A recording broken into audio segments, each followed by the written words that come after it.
किया गया, मुसलमानों को सरेआम फांसियां दी, मुसलमानों की जायदाद और मुसलमानों के अमलाक को जब्त किया गया, मुसलमानों के औकाफ को इस तरह से जब्त किया गया कि आज आजाद हिंदुस्तान के अंदर भी हमारी 3000 से ज्यादा औकाफ की प्रॉपर्टीज आज भी सरकारी कब्जे में है, उसे हम छोड़ा नहीं पाएंगे।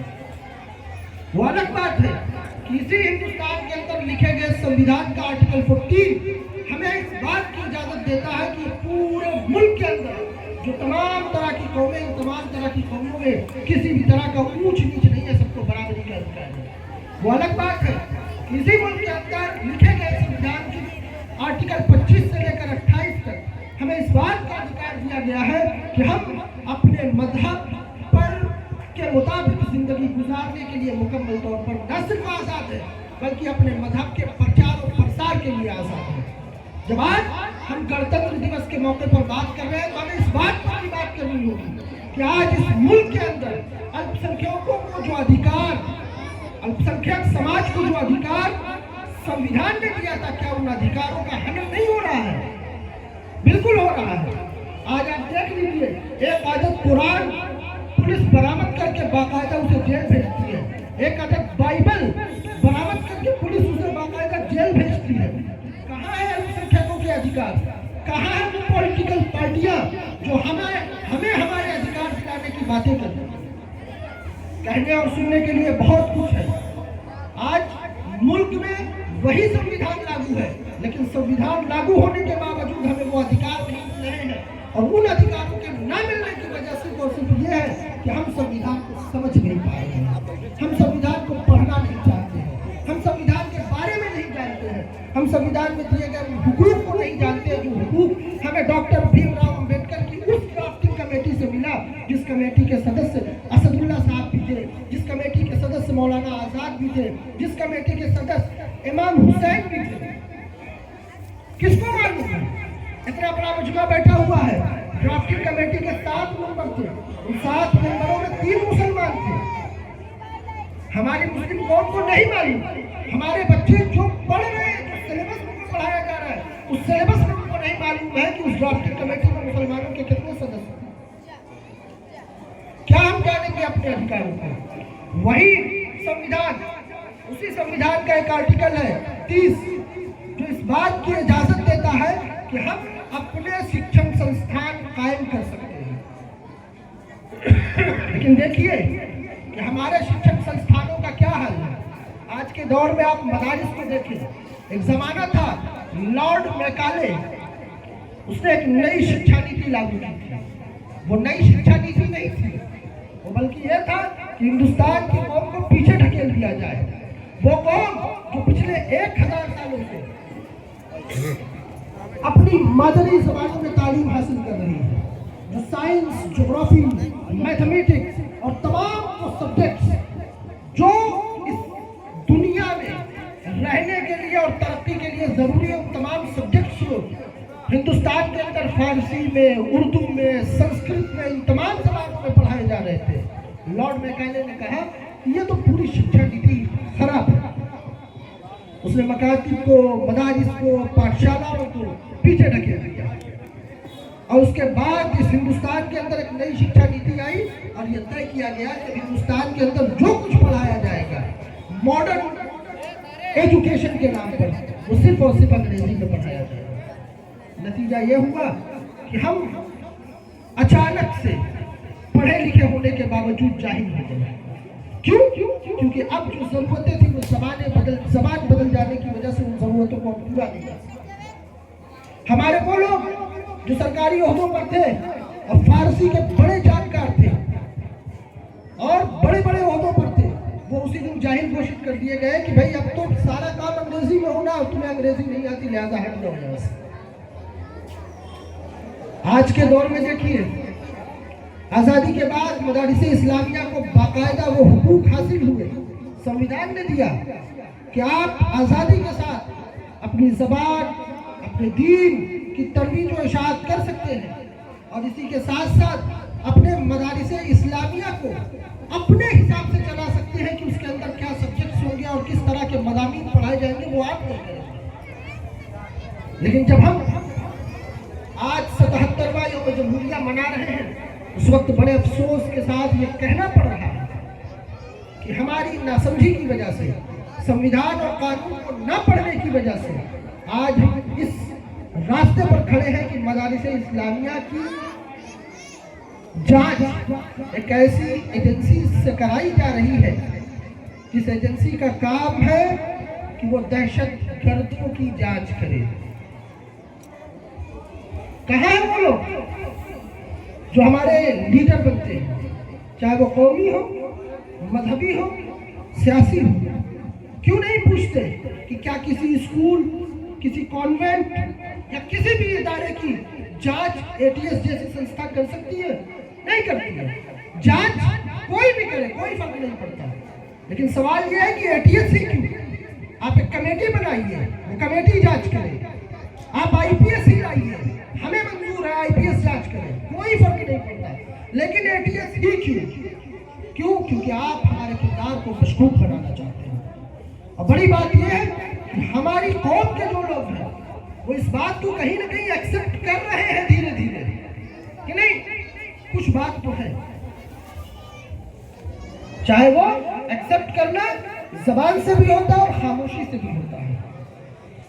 जो लोग यहाँ हैं जिन्होंने निकाह, किताबुल निकाह पढ़ा होगा, उन्हें मालूम होगा कि कुंवारी लड़की अगर वो कबूल ना करे तो सिर्फ मुस्कुरा दे या खामोश रहे, तब भी इमाम अबू हनीफा रहमतुल्लाह अलैह के नजदीक उसको हामी भरना ही माना जाता है।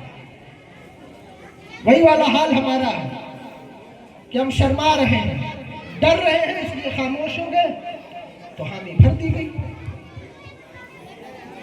हम कभी सवाल नहीं करते कि भाई अगर हमें संविधान ने अधिकार दिया है तो आप कौन होते हैं उन अधिकारों को छीनने वाले?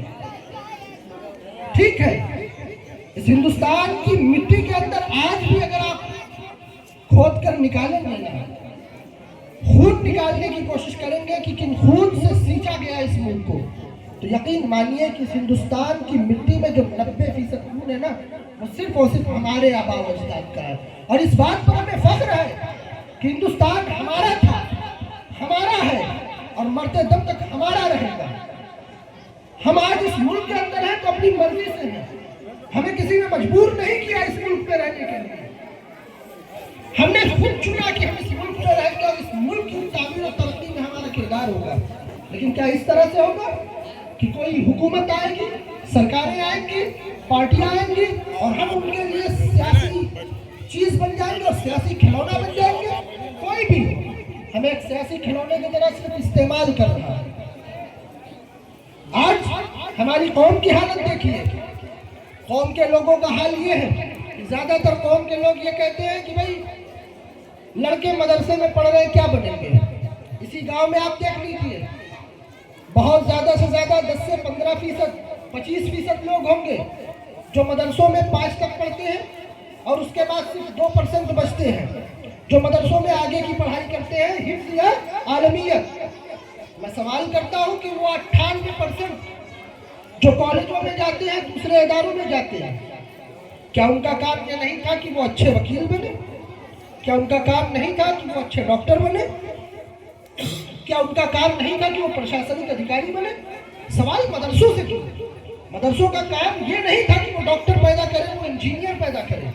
मदरसों का काम यह था कि वो ऐसे मजहबी अफराद तैयार करें जो समाज को ताने बाने को देख सके, जो समाज को सुधारने का काम कर सके, जो समाज में इंसाफ लाने का काम कर सके, जो समाज को ये बताए कि क्या चीज सही है और क्या चीज गलत है।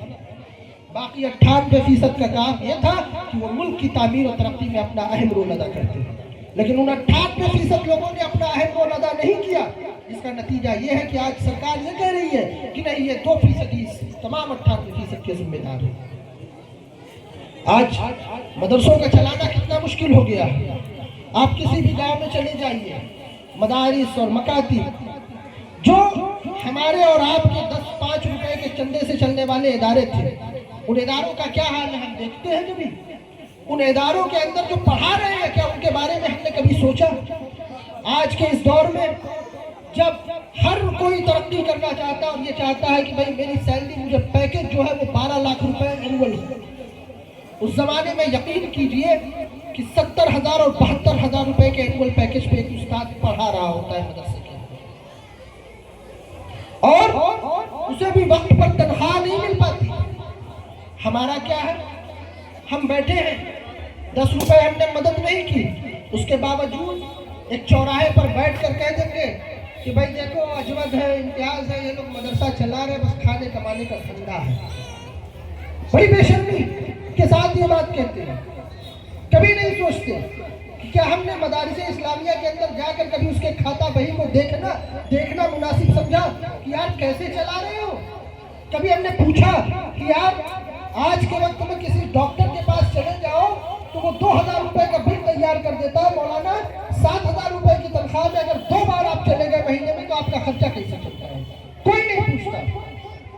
बेशर्मों की तरह सब कह देते हैं मौलाना के पैसा में बड़ी बरकत है, पलट के आ जाओ, एक दिन हम तुम्हारी बरकत ले लो, तुम हमारी बरकत ले लो और फिर दे दो।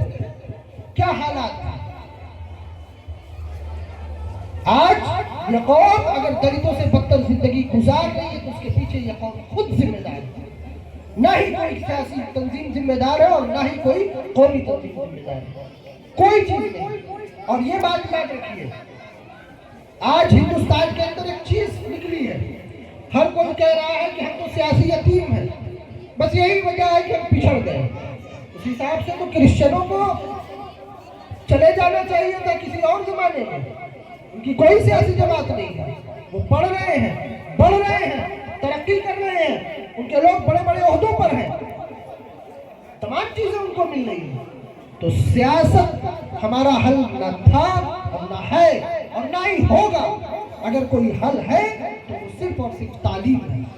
वही तालीम है जिसका हुक्म सरकार दो आलम सल्लल्लाहु अलैहि वसल्लम पर नाजिल होने वाली पहली वही के जरिए अल्लाह तबारक व तआला ने दिया, इक़रा बिस्मि रब्बिकल लज़ी खलक़ के जरिए। सोचिए, अल्लाह तबारक व तआला चाहता तो पहला हुक्म क्या कहता है, कहता वाक़ीमुस्सलाह, नमाज कायम करो, दवात ज़कात अदा करो, हज का हुक्म देता।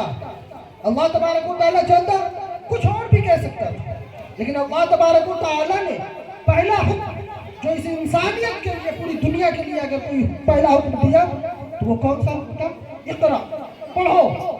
और उसके बावजूद हम नहीं पढ़ रहे और हम अपनी नाकामियों की वजह अपने गिरबान पर ढक कर नहीं देख रहे हैं, बल्कि हम हमेशा अपनी नाकामियों के लिए एक बहाना ढूंढते हैं। वो बहाना कभी मदारिस की शक्ल में होता है कि मदरसों ने बर्बाद किया, कभी मौलानाओं की शक्ल में होता है कि मौलानाओं के फतवों ने बर्बाद किया, कभी इस शक्ल में होता है कि भाई हमारी कोई सियासी जमात नहीं है, इस वजह से हम बर्बाद हुए।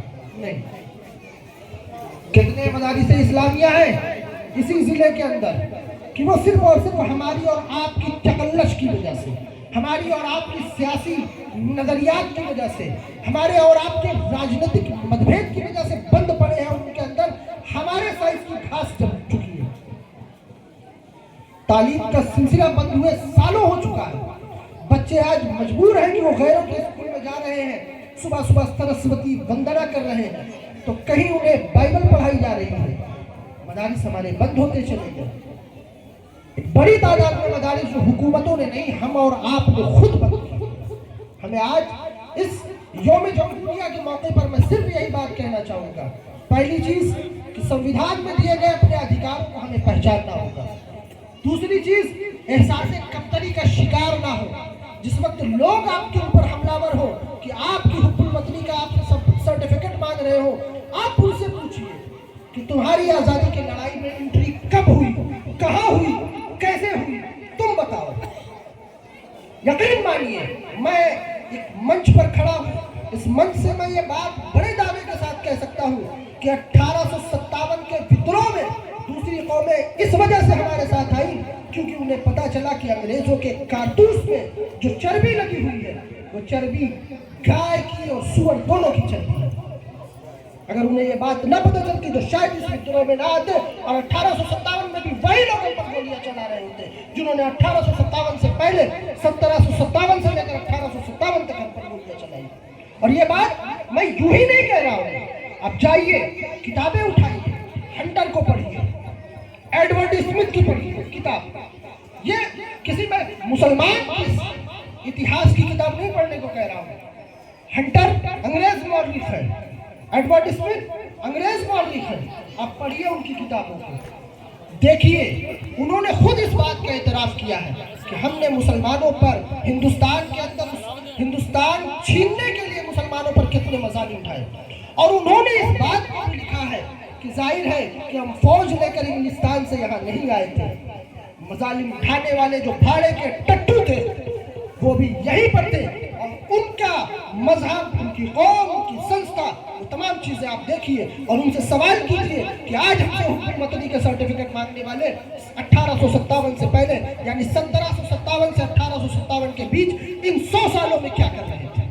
मैं अपनी बात बहुत ज़्यादा लंबी नहीं करूँगा, बातों को यही विराम देता हूँ, यही ख़त्म करता हूँ, इस उम्मीद के साथ कि आज जब हम यहाँ से उठेंगे तो इस बात पर ज़रा गौर व फिक्र करेंगे कि आज हमें किन चीज़ों में जागरूकता की ज़रूरत है, हमें क्या जानना चाहिए और हमें क्या पढ़ना चाहिए, हमारा तालीम से ताल्लुक़ किस तरह का होना चाहिए, ये ज़रूरी है। मैं अपनी बातों को यही ख़त्म करता हूँ। आखिर दावाना अल्हम्दुलिल्लाह।